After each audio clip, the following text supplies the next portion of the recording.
Hello, everyone. Welcome to the Understanding Autism in the Workforce webinar. And I hope you guys get something new from this. And let's begin. So before we start, I just wanted to give everyone an activity. So first, pick a discussion question in the pre-work that I have posted. Just write it on a postcard and drop it off in the box in front of my office. Your responses are greatly appreciated, and I will use this as sort of like incentive and a chance to win a $10 gift card of your choice. Now, what is autism? Autism is often abbreviated as ASD, is a neurodevelopmental condition affecting a person's ability to communicate. It's not only communication, but also how people with ASD interact with others and their behaviors in a social setting. Consisting of a range and array of developmental deficiencies impacting the person's sensory processing, communication, and language processing. These are just symptoms and is not indicative of people with ASD. Always be sure to be professionally diagnosed and seek out a trained professional. These symptoms range from mild to severe. Some in some ways, ASD can affect the everyday lives of people with ASD, including social interaction, difficulty, um, routines and rituals, sensory sensitivity, and special interests. In the past, Asperger's and ASD was used interchangeably, but in more recent years, the two have been combined. Asperger's have more milder symptoms of ASD, but nonetheless has been put under the same umbrella term. So, in the pre-work that I posted, there's a link to a wonderful sort of documentary by this, I believe, student in the United Kingdom, and I think it's a really interesting study. Now, the three-dimensional sort of systems of inequality for people with ASD. So in our pre-workout, I had asked you to read three articles. One of them was quite lengthy. You guys didn't need to read all of it, just read it to have an idea of what I'm talking about. One of them is by Merrill Bailey. This article is an example of systemic inequality by those people with ASD in the healthcare facility, sort of like think hospitals, clinics, all of that. People who come to clinics or hospitals do not have adequate healthcare and a lack in even the most common ASD information and knowledge. So these people just come in expecting to get treated, and when it's in fact the opposite because they have ASD and necessarily the people there don't know how to uh, work with people with ASD. This article also focuses on the constant uphill battle of acquiring good and stable healthcare for people with ASD. It is not only the lack of inadequate healthcare and providers that people on the spectrum have to deal with, but it's also in the workplace as well, which is what I decided to put this webinar as an example for. Many people on the spectrum are discriminated against and undermined in the workforce for simply just being part of the spectrum.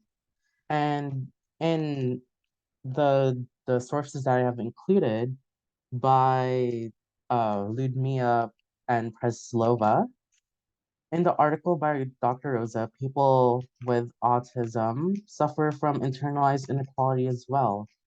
Due to the negative stigma around ASD has caused them to hate themselves, ask if they are even enough or quote unquote normal like everyone else.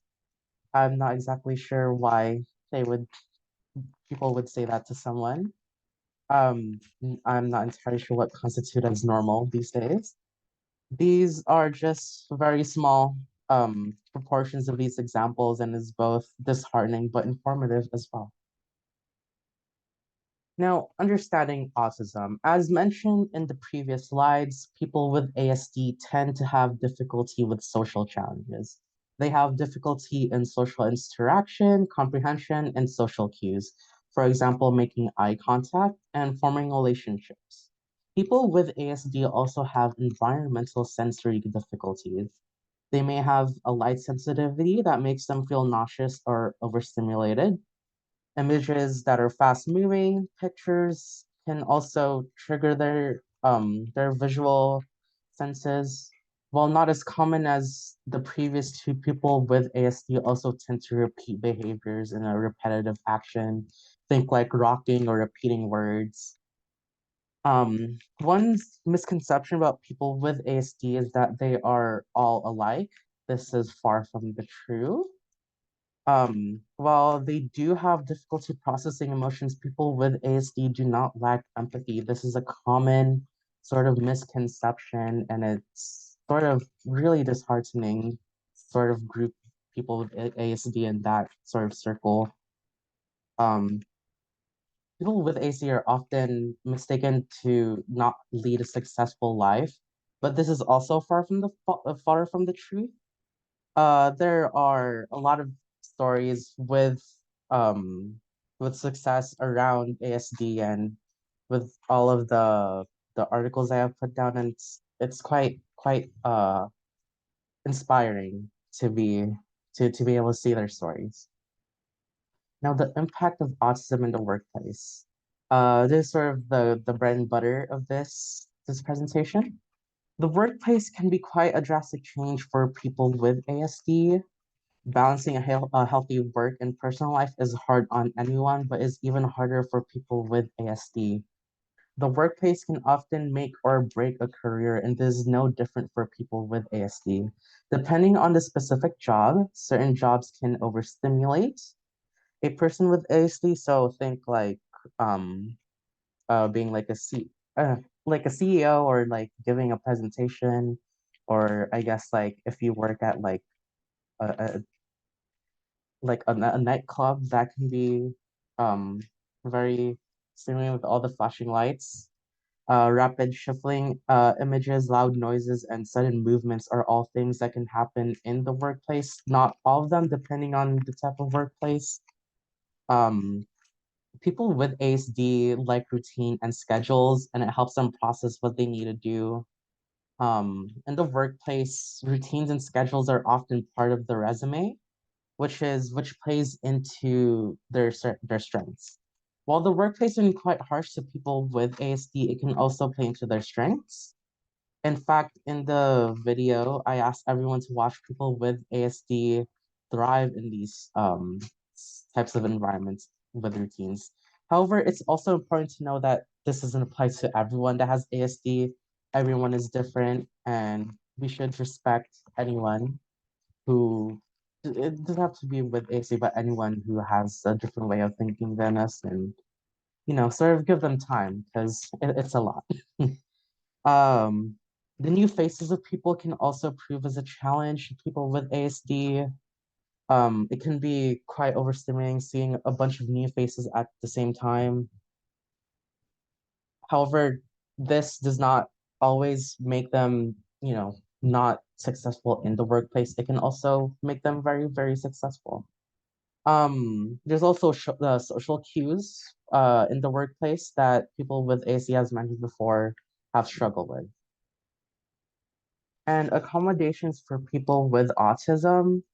In the video, I asked everyone to watch. People with ASD just want one thing, education on the topic. Education can help with a lot of things, namely the misconceptions and myths.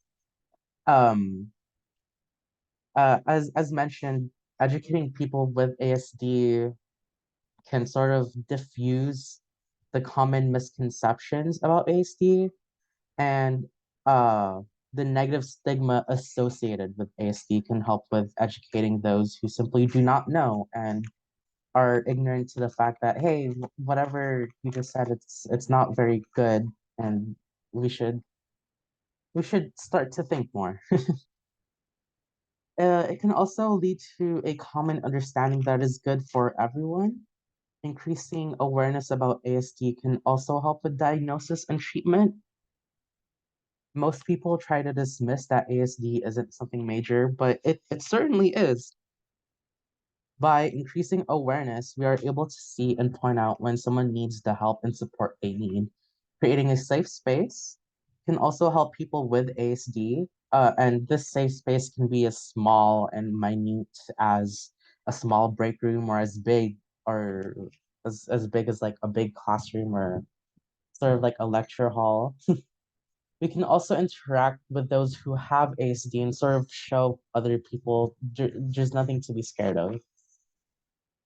Now, what are some best practices for people with autism? As mentioned before, people with ASD tend to have a sensitivity to rapid sensory reactions. A sudden flash or throbbing light fixtures could easily overstimulate them.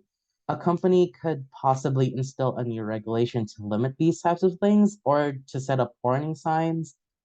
Consistency is also key for consideration. People with ASD like sort of like that routine schedule. Rapid, always changing situations and schedules often lead them to overstimulate, and it's it- it's it's something that is really unfortunate because people with ASD have no control over it. A company can also create an environment that is understanding and accepting. It is better to understand and isolate people with ASD. A company can also imply a course that seeks to further educate people on the spectrum. Setting up a good support system can also massively help those who have ASD as a support system. By having these connections to those who are trained and qualified to help those with ASD can help support them in the long run. And these case studies that I put in the sort of the pre-work, one is about Vice on HBO and the other one is about BBC. And from the two videos, I put Vice, scientists are changing life with autism, this one. When caring for children with autism, you need to keep in mind everything. The world is a very sudden shift, the flickering lights or anything in the environment. Autism has seen a 3,000 increase diagnosed rate in the last 30 years, although this could be that people are now more aware of ASD and seek professionals who are knowledgeable. In the video, they use ADOS, a scale that measures the behaviors of people on the spectrum. I would highly recommend watching this video. It's quite lengthy. It's around like 25 minutes. But just to like get sort of the gist of it, around like 5 or 10 minutes watch time is also good. The next video is from BBC. Uh, it focuses on demystifying autism, and it actually follows the true life story of someone that has autism in the UK. Nearly all people with autism report being unusually responsive to the five senses. Most people with autism have a filter that they use to block out things in the environment.